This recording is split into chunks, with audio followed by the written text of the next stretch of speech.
Yeah, they do.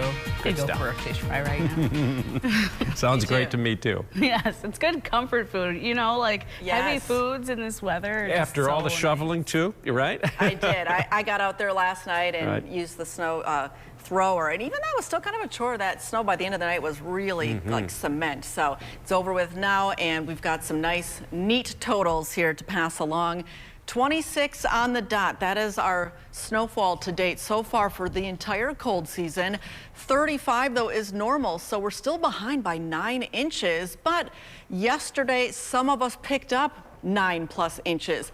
We talked about the potential for some lake enhancement, and not that we saw bands developing over the lake and drifting in, which can really come down quickly, but just adding to a little bit of instability as the snow moved up. And there was that pocket that had some of that enhancement where we did see 8 to 11 inches there. Overall, 4 to 7 was pretty common in the dark shaded areas here of the blue, and even up to the north, a lot of those spots were on the higher end of those initial forecast totals at 3 to 4 inches. And unfortunately, we saw some of the worst accidents in some of the northern spots. So it doesn't take much snow to cause a whole lot of problems out on the roads. And even at this time, a few isolated slippery stretches here where you see some of the pink. But by and large, most of the major roadways are still doing okay here at the noontime. However, if you've been out and about, those side streets, neighborhood streets, a lot of those still have some snow covering them. As we turn to Ready Doppler again, we are quiet. Lots of sunshine, winds out of the northwest. You can see it's causing some lake effect snow on the other side of the pond today.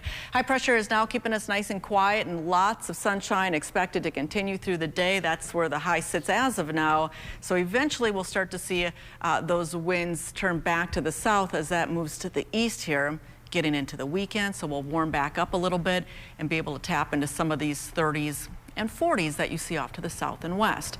We've got 40 right now in Denver and Wichita, 24 in Chicago, 23 right now in the city of Milwaukee, but we're actually the warmest spot. You can see a couple other inland locations have now popped right up to 20 degrees, but others still in the teens. As we continue through the rest of the afternoon, it's a little deceiving because we have just enough wind to provide those chill factors, which will likely stay in the teens through the day, although air temperatures should be able to get up into the low to mid 20s here across the board. As we continue on then through the overnight, winds already swing around to the southwest, so we actually don't cool off all that much overnight, which is great news. And then into the weekend, you can see already about 30 by the time you get up and get going. For any weekend plans, we'll see a good deal of sunshine, but some clouds will also filter in. Good day to get outside and enjoy that fresh snow. And if you can't get outside Saturday, still a nice day on Sunday. Probably a little more noticeable on that southwest wind. Temperature-wise, both weekend days should be able to get up to around 40 degrees or so. And then we'll see a few more clouds into next week, and that will signal a few changes on the way. But again, over the next, say, 4 days, we're looking dry and quiet. Now, Tuesday even looks to be drier there, but we'll see that chance for wet weather return later in the forecast for next week, Wednesday and Thursday, as highs fall back into the 30s. All right, Rebecca.